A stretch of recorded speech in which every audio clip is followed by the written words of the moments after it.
नमस्ते बच्चों। हिंदी व्याकरण के तहत आज हम आपको उपसर्ग बताएंगे।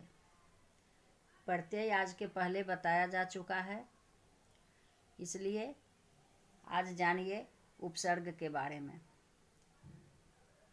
तो उपर्युक्त शब्दों को ध्यान से देखिए। यहाँ इतने सारे शब्द दिए हुए हैं, इसको ध्यान से देखिए।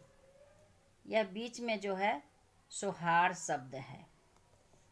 यह हाड़ धातु है। धातु के साथ अनेक शब्दांशों को जोड़कर कुछ नए शब्द बनाए गए हैं।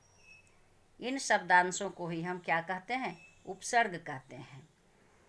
तो उपसर्गों के प्रयोग से शब्द का अर्थ बदल जाता है। जैसे हम यहाँ देख रहे हैं कि यहाँ बीच में हाड़ है, तो हाड़ उपसर्ग से कौन कौन सा शब्द बना? विहार, आहार, प्रहार और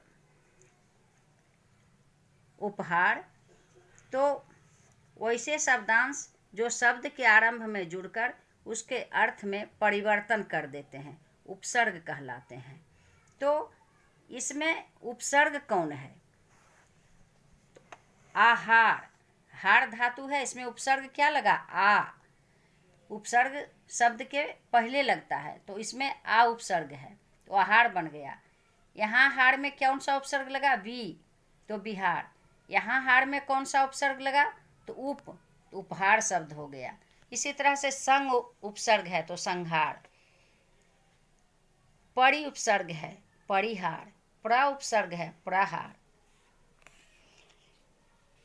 तो हिंदी में 4 प्रकार के उपसर्गों का प्रयोग किया जाता है। पहला संस्कृत के उपसर्ग, दूसरा हिंदी के उपसर्ग और तीसरा उर्दू यानी अरबी फारसी के उपसर्ग, चौथा है अंग्रेजी के उपसर्ग।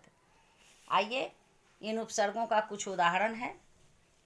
तो अ से जैसे अभाव हो गया, असत्य, अधर्म, अचर, ये सभी अब उपसर्ग है। इसका अर्थ हो जाता है अब का मतलब बुरा, तो इसे अब उपसर्ग से अवशेष, अवनति, अवगुण, अवतरण, इस तरह से और सारे शब्द भी हैं, इसको आप देख सकते हैं यहाँ।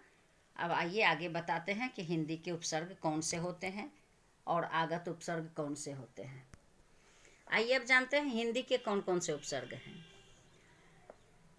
तो हिंदी के उपसर्ग जैसा कि हम पहले भी बताए आपको, अ, अध, अन, उन, औ, कु, चौ, दु, नी, पर, भर, ये सब। इसका अर्थ हो जाता है अ से अभाव, अध से आधा, अन से निषेध यानी ये भी अभाव हो गया। इसी तरह से और इन उपसर्गों से बनने वाले शब्द इस प्रकार हैं: अथाह, अभागा, अछूत, अचेत, अधपका, अधखिला, अधजला, अधकचरा, इस तरह से। और आइए अब जानते हैं आगत उपसर्ग, यानी जो कि दूसरे भाषा से हिंदी में आकर के मिला है। तो यह है ऐन। ऐन का मतलब हुआ पूरा, ठीक। जैसे हम कहते हैं कि ऐन मौका, मौका में ऐन उपसर्ग लगाते हैं तो क्या होता है? ऐन मौका, ऐन वक्त। उसी तरह से है अल, इसका अर्थ होता है निश्चित। तो क्या कहते हैं, इसमें जो अल उपसर्ग लगता है तो कौन शब्द बनता है? अलबत्ता, अल सुबह, अल गरज इत्यादि। उसी तरह से है कम उपसर्ग, खुश, गैर। आइए अब जानते हैं अंग्रेजी के उपसर्ग। तो अंग्रेजी के उपसर्ग होते हैं जैसे सब, vice, deputy, head, chief, half, assistant. तो सब उस उपसर्ग से जैसे देखिए हम बोलते हैं सब इंस्पेक्टर, सब डिवीजन, सब जज। इस तरह से वाइस है तो vice chancellor, vice president, vice principal. उसी तरह से डिप्टी उपसर्ग है deputy jailer, deputy commissioner, deputy collector, deputy inspector इत्यादि। फिर हेड है हेडमास्टर, हेड क्लर्क, इसी तरह से। फिर चीफ है तो चीफ का मतलब क्या होता है? प्रमुख, chief minister, chief justice, chief secretary.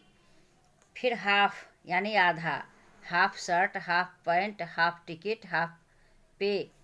उसी तरह से है असिस्टेंट यानी सहायक, तो assistant teacher, assistant manager, assistant superintendent, इसी प्रकार के अनेकों शब्द हैं।